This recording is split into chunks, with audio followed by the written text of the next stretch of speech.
कि आज है 7 अप्रैल यानी कि शिव सोमवार का बहुत प्यारा सा दिन।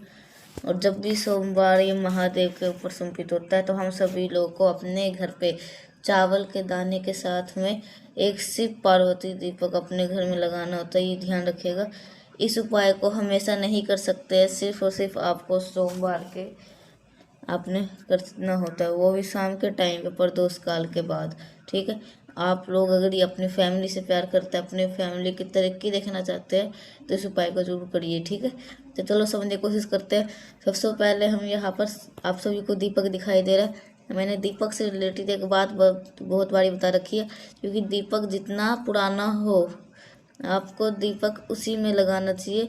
उससे बहुत बड़ा प्रभाव आपके जीवन में पड़ता है। बार बार नए दीपक को लेने से वो प्रभाव नहीं पड़ता, बल्कि पुराना दीपक जो आप अपने घर पे इस्तेमाल करते हैं उसका इफेक्ट ज़्यादा होता है। ठीक है, तो चलो अब क्या करना है।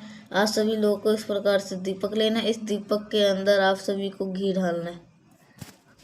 रुक जाओ, घी डाल देना है। ठीक है, हम ये उपाय कब कर रहे हैं? सोमवार के दिन। अगर आपके पास में गौ माता का घी नहीं मिलता है तो आप तिल का भी इस्तेमाल कर सकते हैं। ठीक है, घी डालना, और घी डालने के बाद में आप सभी लोगों को क्या करना है, इस दीपक के अंदर लगाना है गोलबत्ती का दिया। कौन सा? गोलबत्ती का दिया। नियम ये कहता है, अगर आप ये दीपक भोले शंकर के शिवलिंग के पास में लगा रहे हो तो दीपक कौन सा लगाओगे?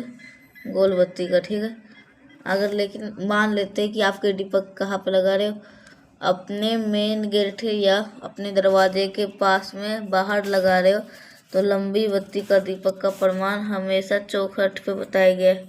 इसलिए आप सभी लोगों को जब आप इस दीपक को लगाओगे तो चौखट के अंदर नहीं लगानी है आपको, चौखट के अंदर नहीं, चौखट के बाहर लगानी है, या इस साइड या इस साइड लगा सकते हो दीपक। ठीक है, नियम समझेंगे।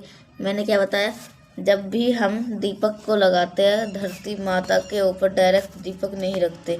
तो आज के दिन हम सभी लोग को चावल के कुछ दाने को पहले ज़मीन पे रखना होगा, फिर इन्हीं चावल के दाने के ऊपर आप सभी को ये दीपक रखना है। एंड देन इस बात आपको सी बत्ती लगानी है, लंबी बत्ती लगानी है। अब हम इस दीपक को जलाएंगे।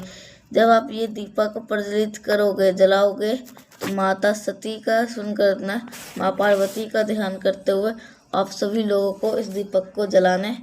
और जलते हुए दीपक के अंदर अभी आप सभी लोगों को चावल का 2 दाना जरूर डाल देना है, जिससे आपकी फैमिली में, आपके परिवार में किसी भी प्रकार के कोई संकट ना आ पाए। ठीक है, चीज़ें क्लियर है क्या?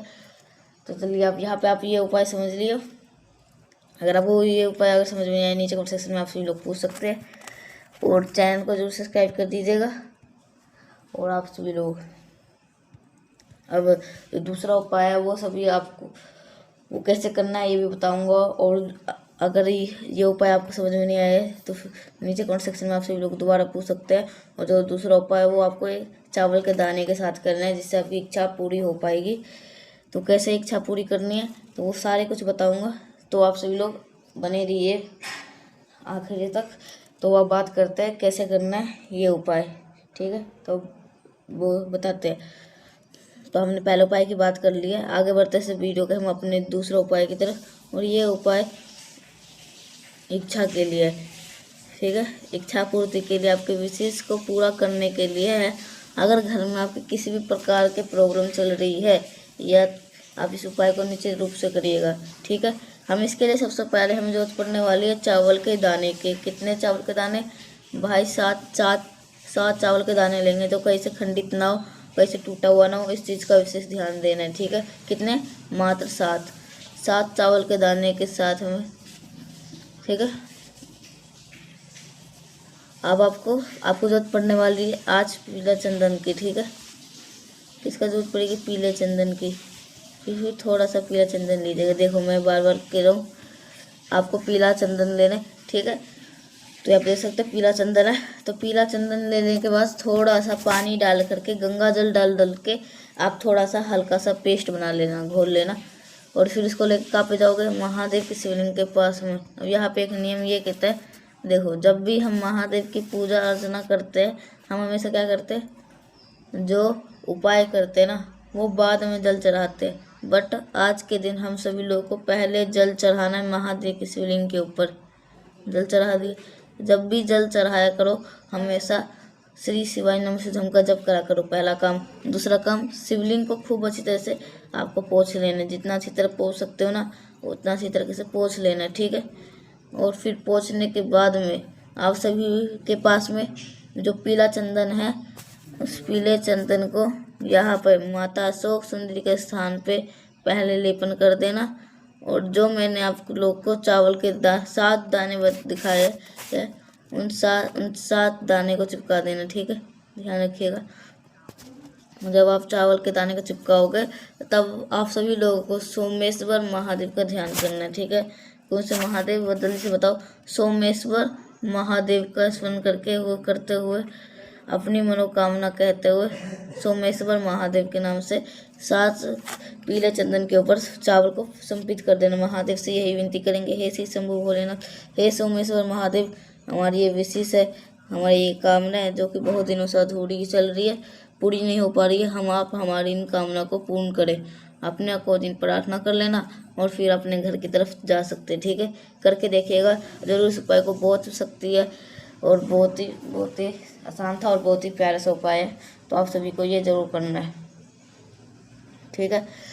तो कैसे करना है आपको बता दिया। तो ये है इच्छा पूर्ति का ये उपाय था। तो आप सभी लोगों को ये उपाय जरूर से करना है। ये बहुत ही आसान उपाय था। ऐसा आसान उपाय कोई नहीं बताएगा। तो अब बात करते हैं हम अपने तीसरे उपाय की तरफ, जो कि बेलपत्र के साथ में करना है।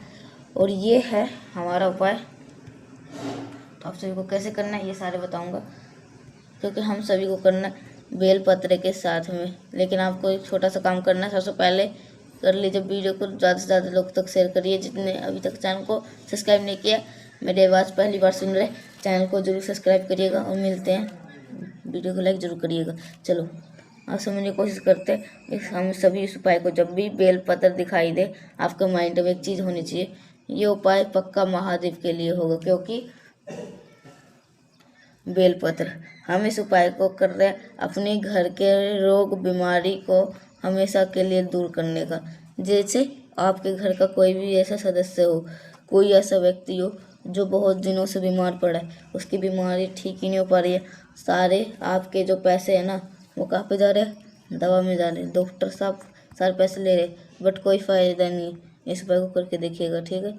एक बेलपत्र लो, आप बहुत प्यारी सुंदर सी, जितने भी उपाय आपने कर रहा हूँ सारे उपाय आप अपने घर पे कर सकते हो। कहीं पे भी जाने की आवश्यकता नहीं है। पर अगर मंदिर में कर पाओ तो बहुत अच्छी बात है। एक बेलपत्र लेने के बाद में आप सभी को लोगों को इस प्रकार से ज़रूरत पड़ने वाली है मूंग के दाने की। जब मूंग का दाना है आप इस्तेमाल करने वाले हो वो गिन करके नहीं लेना है, बस आपको 1 चुटकी मूंग का दाना भी लेना होगा, ठीक है। ले लीजिएगा। इसके बाद पहुंच जाइएगा महादेव के शिवलिंग के पास में। दोबारा से हमें वही काम करना है। पहुंच करके सबसे पहले काम 1 लोटा जल महादेव के शिवलिंग के ऊपर चढ़ा देना, ठीक है। जल चढ़ाने के बाद में एक बात मैंने आपको बताई थी, जब भी हम महादेव के ऊपर कोई उपाय कर रहे हो, खासकर रोग मुक्ति के लिए एक नाम है, ठीक है। अब हर एक नाम लिख करके बताता हूँ। बहुत सारे परेशान रहते हैं, हमें समझ में नहीं आता, हम पढ़े लिखे कम, आप लिख करके बताना, ठीक है। तो हमें लिखा है कुंदकेश्वर महादेव के नाम से आपको ये चढ़ाना, ठीक है। सबसे पहले उस एक बेलपत्र को माता अशोक सुंदरी के स्थान पे चढ़ा देना, ठीक है। बेलपत्र को माता अशोक सुंदरी के स्थान पे चढ़ाएंगे। और उसके बाद में जो आपके पास में मूंग के दाने होंगे, उन मूंग के दाने को आपको इन्हीं बेलपत्र के ऊपर समर्पित कर देना है। जो भी व्यक्ति आपके घर में बीमार होगा, परेशान होगा, उसकी बीमारी ठीक ना हो पा रही हो, तो बेलपत्र के ऊपर मूंग के ज़रूर रखना है। कभी भी कोई व्यक्ति बीमार नहीं पड़ेगा। और ख़ासकर स्पेशली इस उपाय को हमें किसके नाम से करना है, कुंदकेश्वर महादेव के नाम से करना है, ठीक है, ठीक है। अब हमने तीन उपाय की बात कर ली है जो कि रोग का लिए था आप सभी लोग को। तो ये भी बहुत आसान उपाय था। अब जो चौथा उपाय है वो इससे भी आसान है। अगर आप ये 3 उपाय नहीं कर पाओगे, ठीक है, तो आप सभी लोग ये जो आखिरी उपाय है वो कर सकते हो। ठीक है, तो कैसे करना है इसके बारे में मैं बताऊँगा, तो आगे बात करते हैं। अगर ये उपाय आपको समझ में नहीं आए तो नीचे कमेंट सेक्शन में आप सभी लोग पूछ सकते हैं, नहीं तो आप दोबारा पीछे करके भी देख सकते हैं। और ये जब जब है ना बेलपत्र के ऊपर, रुक जाए एक बार फिर से करें, तो बेलपत्र के ऊपर आपको मूंग के दाने रखने, जो एक चुटकी उठाए थे। ठीक है, उसका मूंग के दाने जब रखोगे तो नाम लेना कुंदकेश्वर महादेव। तो अब बात करते हैं हम अपने चौथे उपाय की तरफ, जो कि आपको एक लाल चंदन के साथ करना है। और कैसे करना है ये सारे उपाय मैं अब बताता हूँ। तो बात करते हैं आखिरी उपाय की, हम बात करेंगे, जो कि आप सभी लोग को करना है लाल चंदन के साथ में। ये बहुत ही ईजी सा, बहुत प्यार सा उपाय है, और इस उपाय को हम करने वाले धन प्राप्ति के लिए। ठीक है, आपके घर में अगर पैसों की किल्लत रहती है, माँ लक्ष्मी का वास घर में नहीं होता है, तो आप इस उपाय को निश्चित रूप से कर सकते हैं। ठीक है, देखो क्या करना है, आपको जरूरत पड़ेगी इस प्रकार से लाल चंदन की। ध्यान रखिएगा, जो लाल चंदन इस्तेमाल करोगे वो सूखा नहीं होना चाहिए। हल्का सा पानी डाल के उसका गाढ़ा सा पेस्ट रेडी कर लेना। ठीक है, अब इतना करने के बाद में आज सभी लोग को जरूरत पड़ने वाली है एक बेलपत्र की, जो कि बेलपत्र ही महादेव को सबसे प्रिय है। अब महादेव की शिवलिंग के पास में लेकर के पहुँचेंगे। सबसे पहला काम करना है, लाल चंदन का लेपन महादेव के शिवलिंग के ऊपर कर देंगे। जब भी हम कोई भी उपाय धन प्राप्ति का करते हैं, या फिर हम कोई भी उपाय बीमारी के लिए करते हैं, तो कुंदकेश्वर महादेव का ही ध्यान करेंगे वापस। अगर आपके पास में लाल चंदन है, कुंदकेश्वर महादेव के नाम से महादेव के शिवलिंग के ऊपर लेपन करना, और जो बेलपत्र मैंने आपको दिखाया, इन्हीं लाल चंदन के ऊपर बेल रिद्धि सिद्धि का स्मरण करते हुए समर्पित कर दीजिएगा। और फिर एक लोटा जल महादेव के शिवलिंग के ऊपर चढ़ा देना, जिससे आपके घर में पैसे की कोई लेकर किल्लत नहीं आएगी। ठीक है, तो मैंने भाई कोशिश करी है आप सभी को बहुत अच्छी तरह से ध्यान से बताने की। आप सभी लोग को उपाय जरूर करना चाहिए। वीडियो पसंद तो लाइक करेगा, कुछ पूछना है नहीं से कौन सेक्शन में पूछ सकते हैं। और जितने भी भाई बहन आवाज़ पहली बार सुन रहे, चैनल को जरूर सब्सक्राइब करिएगा।